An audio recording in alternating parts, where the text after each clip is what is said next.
కరువులో అధిక మాసం అంటే ఇదే.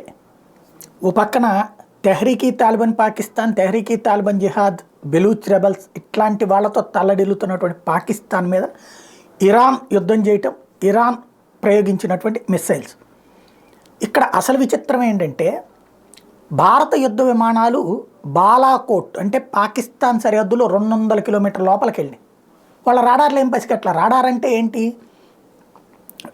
అవతల నుంచి వస్తుండగా గుర్తించి అలర్ట్ ఇవ్వటం, రివర్స్ అటాక్ వెపన్ని వదిలిపెట్టడం. మనవాళ్ళు వెళ్ళారు, దాడి చేశారు, ప్రశాంతంగా వచ్చారు, ఏం పీకలేకపోయింది పాకిస్తాన్. అప్పుడు మేమేదో ఆఫ్లో ఉంచాము అని చెప్పేదో పాకిస్తాన్ కబుర్లు చెప్పుకుంది. ఇప్పుడు ఇరాన్కి సందర్భంలో ఇప్పుడు కూడా ఆఫ్లోనే ఉంచారు.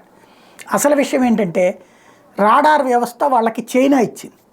ఆ చైనా సరుకు లాంటిదే, పనిచేసేటటువంటి పరిస్థితి లేదు. చైనాకి డబ్బులు అయితే తగలేసుకున్నారు.